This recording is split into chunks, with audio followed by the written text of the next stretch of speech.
Good evening and welcome to Midweek. Coming up on tonight's show, we meet the Cork lady accused of racism. She put up photos of Roma gypsies she says were continually robbing from her shop. Is this discriminatory against a particular ethnic group? Also tonight, should Irish be mandatory in schools?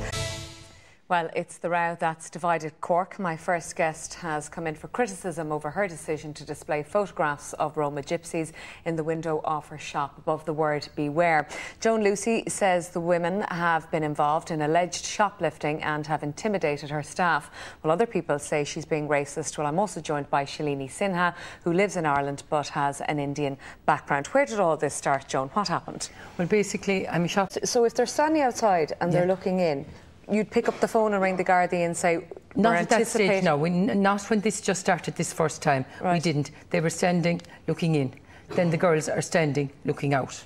Right? Mm-hmm. This is what they're watching. They were then, because this was happening, I went and put. This is with you. I think there needs to be a distinction between maybe what you were trying to achieve and what you were intending, and the outcomes that can happen that you weren't even thinking of. Mm-hmm. So, sorry, just let Shalini finish 1 second. Yeah, because there are racial stereotypes out there, and there is a racial stereotype pertaining to Roma gypsies. That they are thieves and that they rob. They're thieves, robs, begging. There is the accusations levelled at Gael Scullin that they're all very middle class. This is plain old-fashioned snobbery, and people, it's the in thing and the trendy thing to do to send your children to Gael Scullin. Well, unfortunately, there is that misconception, and there's absolutely no basis to it.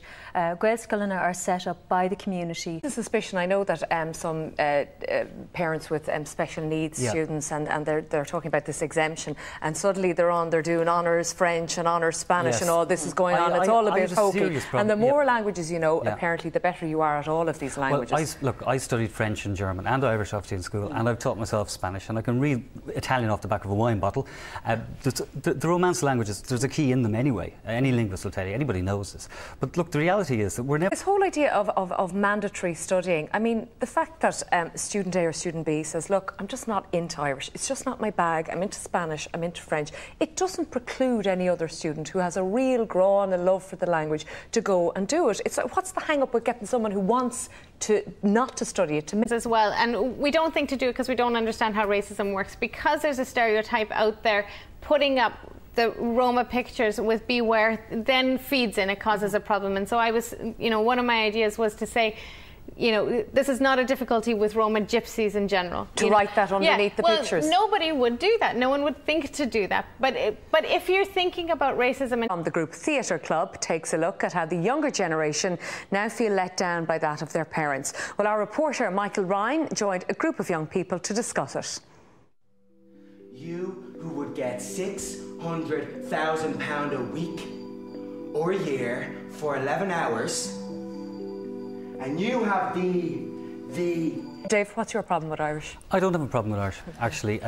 Funnily enough, when I wrote about this in the Tribune 3 weeks ago, I got an avalanche of hate mail from Gael Goers, not like yourself. Did you say Gael Gorey fundamentalism? Fundamentalism, that makes it sound like an Islamic extremist group or something. It's more mentalism than fun. Let's put it like that. No, the kind of people who want to bully us into speaking Irish on a daily basis. Like, I don't hate Irish. I play traditional instruments myself.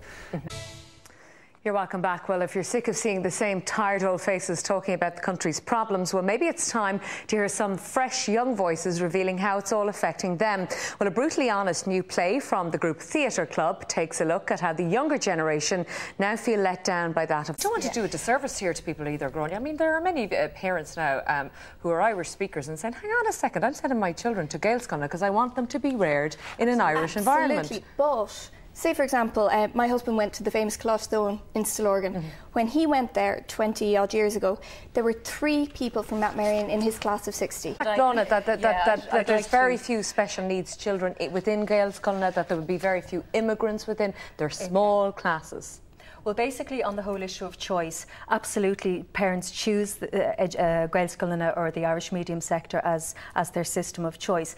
But people tend to forget in the elitism argument that these parents are absolutely They are amazing, and they're to be congratulated. Studio, yes, those terrible twins. Jedward will be live on the couch with me. Now, if you'd like to get in touch with us on the show or have a story you'd like to tell us, you can contact the TV3 website, or you can email midweek@tv3.ie. Good night.